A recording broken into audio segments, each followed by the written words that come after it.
गदर की जो कहानी थी कबूल है, थोड़ी सी रियल लाइफ इंस्पायर्ड भी थी। बूटा सिंह से हाँ थी। अच्छा, बूटा सिंह वापस नहीं ला पाए थे। अपनी बच्ची के साथ वो कूद गए ट्रेन के नीचे, वो कट गए मगर बच्ची बच गई।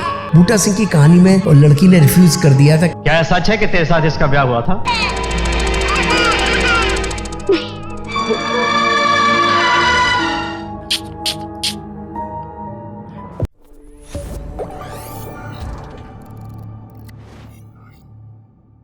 गदर की जो कहानी थी वो थोड़ी सी रियल लाइफ इंस्पायर्ड भी थी। बूटा सिंह से हाँ थी।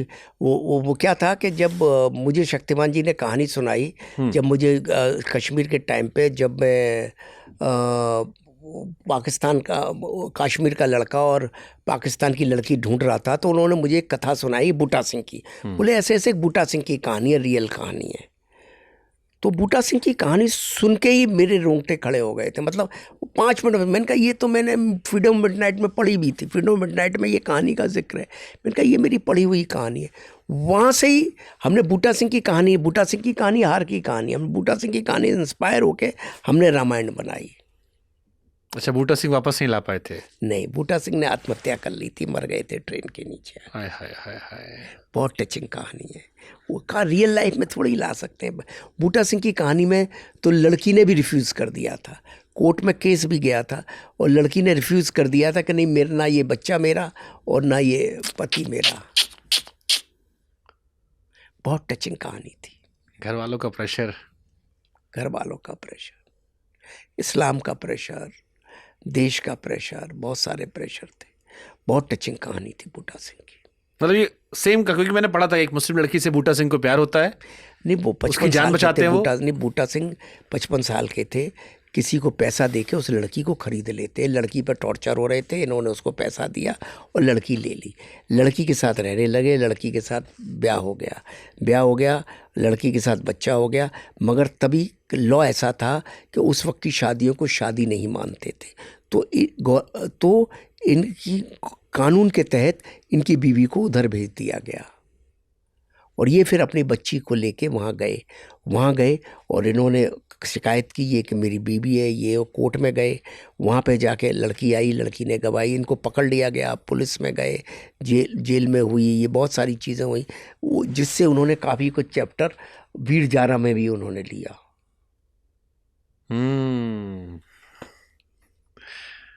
वो भी कल्ट मूवी है।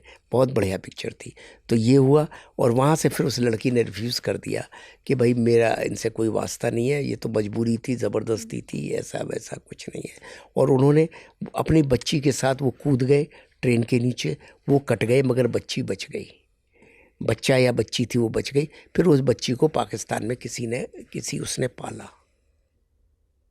ये भी अपने अपने कहानी है ही कहानी। बूटा सिंह बनी थी पिक्चर, अच्छी कहानी है। इस एंगल पे भी अगर बना दे कोई, अच्छी बनी थी, इस पे बनी थी पिक्चर, बनाई थी, पंजाबी पिक्चर बनी थी। कोई आप जैसा कोई लार्जर देन लाइफ बना दे से। हाँ, लेकिन क्या होता है ना, बहुत टचिंग कहानी है, बहुत इमोशनल कहानी है और बन भी सकती है, चल भी सकती है, बहुत अच्छी। हाँ, इसका एंड ऐसा है कि लोग सिनेमा हॉल से निकल कर सब रोते हैं। अच्छी है पिक्चर ये। ओके, एक और इसमें कई सारे किस्से हैं। एक किस्सा ये भी है कि जब अमीषा पटेल ट्रेन छूट जाने पर भीड़ में खड़ी होती हैं, तो गदर की शूटिंग के दौरान उस दौर में कपिल शर्मा भी वहाँ खड़े थे। हाँ, कपिल शर्मा ने मुझे बोला था कि जब अमीषा पटेल जा रही थी तो मैं एज ए क्राउड ट्रेन में था और टीनू वर्मा ने मुझे कुछ डांटा भी, कुछ झटका भी दे दिया, कुछ क्या किया, ऐसा कपिल शर्मा बोलता है। भाई हमको क्या पता, वहाँ तो 4 लाख आदमी तो उसमें होगा, कपिल शर्मा जी भी। लेकिन ये कपिल शर्मा जी का बड़ापन है कि वो ये बात आज भी जिक्र करते हैं। वो तो कपिल शर्मा को ये बोलने की ज़रूरत नहीं, he is a very big man now, लेकिन फिर भी ही सेज मैनी टाइम, मुझे भी कई दफ़े बोला उन्होंने। ओके, गदर में एक और कहानी सर आई थी कि ऐसा 3 बार हुआ है कि जब सनी देओल और आमिर खान की फिल्म एक साथ रिलीज हुई हो और दोनों की फिल्म सुपर डुपर हिट हुई हो। हाँ, आपको डर लगा था कि लगान? नहीं, मुझे कोई डर नहीं लगा था। मुझे फिल्म पे बहुत, क्योंकि वो भी पीरियड मूवी थी, मुझे फिल्म पे बहुत भरोसा था। और वो ज़माना ऐसा था कि 2-2 पिक्चरें बड़ी बड़ी साथ रिलीज़ होती थी। क्या है ना, वो देखिए आज के और तब के ज़माने में फ़र्क क्या है, बेसिक फ़र्क बता रहा हूँ। ये ज़माना मार्केटिंग का ज़माना, वो ज़माना मार्केटिंग का नहीं था। वो ज़माने में फिल्मों पे लोग जाते थे। लोगों ने गदर भी देखी पहले दिन, लगान भी देखी। एक्टर के फेवरेट होते थे कि भाई मुझे सनी देओल की भी देखनी है, आमिर खान की भी देखनी है। उसके लिए कोई ना इतनी पब्लिसिटी होनी पड़ती थी, ना इतनी बड़ी मार्केटिंग करनी पड़ती थी। एक्टर के नाम से लोग फिल्म चले जाते थे, डायरेक्टर के नाम से लोग फिल्म चले जाते थे, गानों को देख के फिल्म चले जाते थे, और लोगों ने दोनों देखनी होती थी, दोनों देखते थे। ऐसा होता। बड़ा इंटरेस्टिंग किस्सा है कि पहली बार आमिर खान और सनी देओल की लड़ाई बॉक्स ऑफिस पर हुई थी घायल और दिल की। हाँ, आपकी फेवरेट कौन है घायल दिल में? डेफिनेटली घायल। घायल क्या कमाल की पिक्चर थी। उसके बाद दूसरी बार 1996 में घातक और राजा हिंदुस्तानी। उसमें मेरी राजा हिंदुस्तानी मुझे बहुत ज़्यादा पसंद है। घातक भी पसंद है, लेकिन राजा हिंदुस्तानी, घातक का वो डायलॉग चीर दूंगा फाड़ दूंगा सातों को साथ, अच्छा है, लेकिन पर Raja Hindustani that's a cult. उसकी बात है, उसके गाने, उसकी आए हो मेरी जिंदगी में तुम बहार बन के, वो कमाल है। उसके परदेसी गाने, परदेसी, वो कमाल गाने हैं। तेरे इश्क में नाचेंगे, वो कमाल गाने हैं। मैं तो उनके डायरेक्टर को जब भी मिलते हैं आज भी बोलता हूँ, मेरी फेवरेट फिल्म है वो। जो उसका किसिंग सीन कमाल है, इंटरवल टू गुड। उस दौर का सबसे लंबा लिप लॉक सीन था। हाँ, वो कमाल था।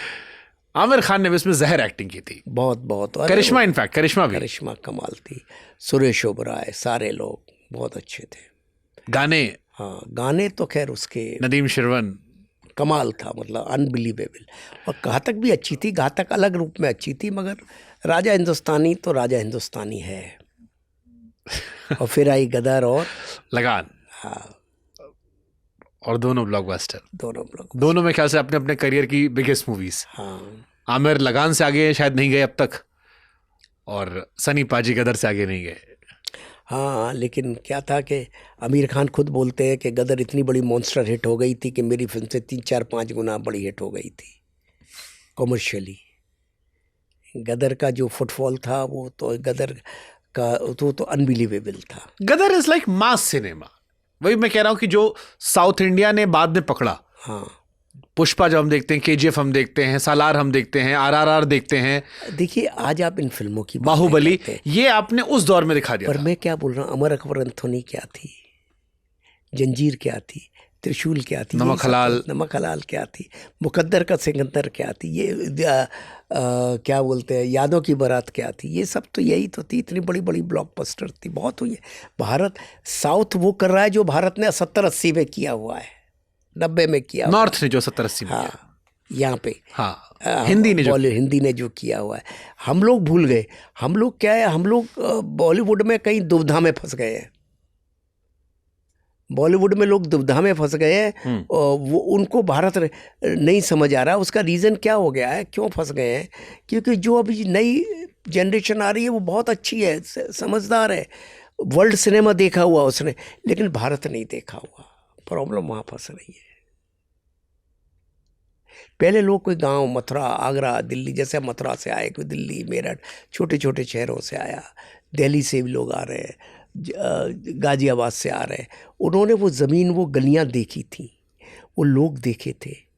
अब क्या हो रहा है, अब बच्चे पढ़ रहे हैं, पैदा हो रहे हैं, अमेरिका में पढ़ रहे हैं, लंदन में पढ़ रहे हैं, वहाँ उनके जो अपब्रिंगिंग है, उनकी जो दुनिया है, जहाँ वो देख रहे हैं, वो कभी गाड़ी से पैदल चले ही नहीं।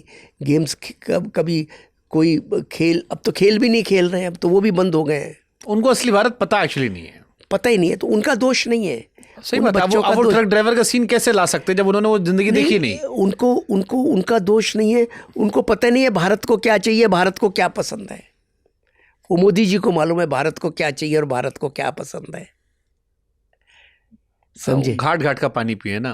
हाँ, तो उनको क्या चाहिए वो बहुत जरूरी है समझना। क्या ये मानते हो एक बड़ी वजह है बॉलीवुड के डाउनफॉल की जो इस बीच में गया है? बिल्कुल, बहुत बड़ी वजह है। क्योंकि आप क्या लिखेगा आदमी, क्या दम है उसकी स्याही में, हालात ने जो चोटें दी शब्दों में उभर आई हैं।